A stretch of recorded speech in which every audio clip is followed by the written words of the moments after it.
Reading a lot of modern Dharma books, you'd come away with the impression that acceptance is a major concept in the Buddhist teachings. Whatever comes along, you have to learn how to accept it. The mind is wild, well, learn to accept it. Things outside aren't going well, learn to accept it. Things inside aren't going well, learn to accept it. But going through the Pali Canon, I still haven't found what Pali term would be used for acceptance. It's definitely not a major concept there. There are some similar concepts. There's patience, there's equanimity, there's contentment. But the Buddha doesn't use those in a totally blanket way.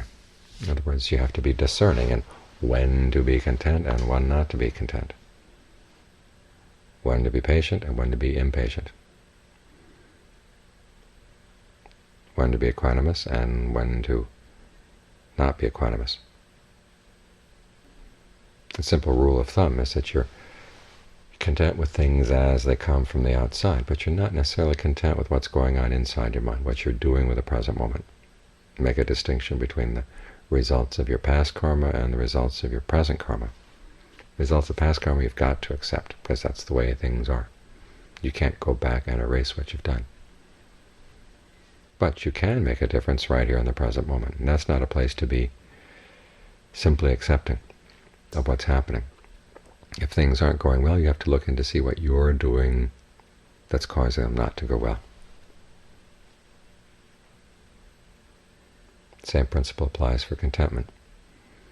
You look at the Buddhist teachings, a topic called the customs of the noble ones. There are 4 specific customs. The first 3 have to do with contentment. And they focus on your food, your lodging, the clothes that you wear. Specifically aimed at monks, that you are content with whatever you get. In terms of the clothing, the food you get, the lodging you live in. Things may not be ideal, but you learn to make allowances for their not being ideal. This is something you have to be content with. Otherwise, your attention gets focused away from your mind. The interesting custom of the noble ones is the 4th one, and that's not a matter of contentment. It's a matter of delight. It's a matter of delight in doing things, and specifically developing skillful qualities and abandoning unskillful qualities in the mind. In other words, greed, anger, and delusion come along in the mind, and you're not simply content to wallow in the greed, anger, and delusion. You realize you should do something about them.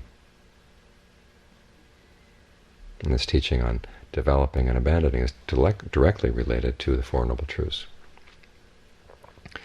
Developing is the task that applies to the path. All the qualities in the mind that would bring an end to suffering.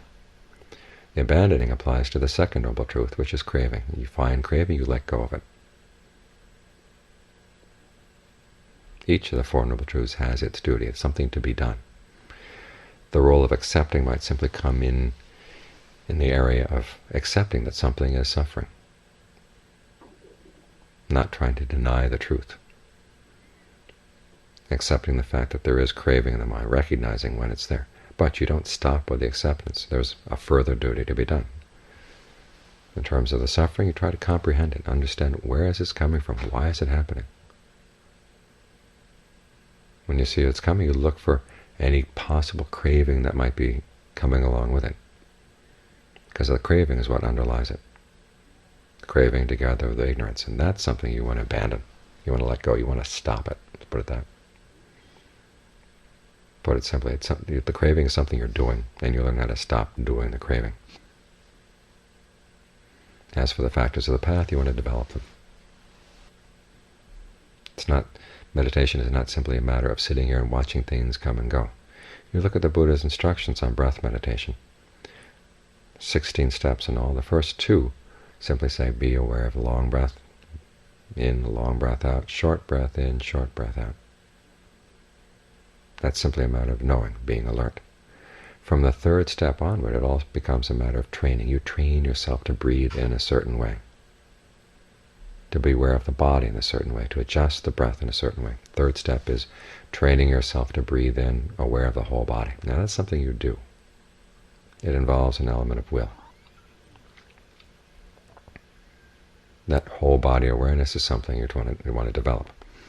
You may start with one spot, as Ajahn Lee recommends. Get that one spot comfortable, and then think of allowing that sense of comfort, that sense of ease, to permeate throughout the body. But this is part of the Buddha's explicit instructions in developing strong concentration. Once there's a sense of ease, once there's a sense of rapture, he says, let it permeate and suffuse the entire body. So you start with one point, and then you work that sense of ease throughout the body as much as you can. You may find parts of the body that aren't cooperating. Well, you go around them. Or you go right through them. Say there's a pain in your elbow. Well, think of the comfortable breath sensation going through the elbow and out to the hand. There's a pain in your hip. Think of it, the breath going right through that pain and out to the tips of your toes. In other words, don't give prior reality to the pain. Give more reality to the comfort of the breath. Often when there's a pain in the body, we try to use that pained part of the body to participate in the breathing, and it just places constrictions on the breath. But if you think of the breath as something prior to the pain, and it is, you wouldn't know of the pain unless the breath were already there. When you look at it that way, you realize the breath can go through anything, can penetrate anything in your experience of the body. So to allow that to happen, see what happens as a result. Learn how to play with the breath. Sometimes one way of breathing that feels good today may not necessarily feel good tomorrow. And Ajahn Lee has the image of a cook.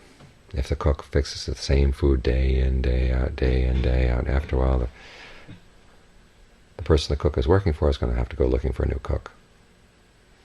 But if the cook knows how to change her food from day to day, so there's something new, something interesting, then her employer will be happy. It's the same with the mind. Learn how to play with the breath, adjust the breath, think of new ways of making the breath do things in the body. Also look at the way you have preconceived notions about the breath and learn to flip those around. See what happens as a result. One of the best ways of learning something in the meditation is if something comes up to the mind that seems this is this and that's that, ask yourself, well, what if the opposite were true? Take that as a hypothesis for a while and see what happens.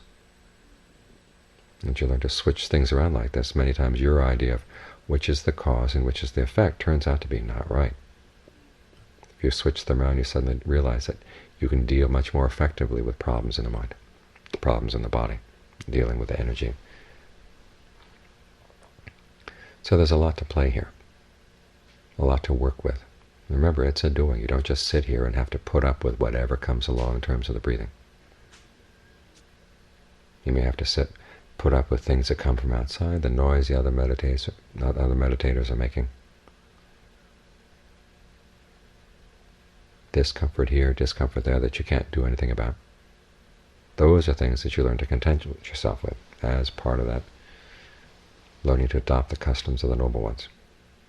But as for what you're doing in the mind, don't just sit here and accept it. Realize there are further duties, things to be done. Whatever comes up in your range of awareness, ask yourself, well, precisely which of those Four Noble Truths does this come under? And then when you see which one it comes under, then you can know the duty, the task to be done with it. That way you find that you're much more in control of what's happening right here. And you don't have to simply accept things. You learn how to shape things in a positive direction. If we want to attain the noble attainments, we have to follow the customs of the noble ones, get used to acting the way they do, thinking the way they do, develop their attitudes. And that's how the meditation progresses, in their direction. Think of the Buddha. He wouldn't have developed all those powers of a Buddha if he simply sat around and accepted things. He wouldn't even have left the palace. Think of him living in his palace. He had a lot more that was a lot more acceptable than most of the stuff we encounter in our lives. and yet it wasn't good enough for him. But he realized it wasn't a matter of getting prettier dancing girls or a fancier palace. He had to work on his mind. So he went out in the forest, learned how to be content with just ordinary food that he got in his alms round, the shade of a tree, cast off rags for his robes. Those things he had to learn how to develop contentment with. But as for the qualities of his mind, he never set back. He never simply accepted what came and what went. He realized what he was doing right now, the intentions in the mind, could be made more skillful if he watched carefully, if he experimented. So that's the example he set. If we want to have some of the same release, same experience of the deathless that he had, well, we follow his example. Discerning as to which things we have to accept, which things we have to accept with equanimity, and which things we have to change, which things we refuse to simply accept. It's that way that our practice goes in a noble direction.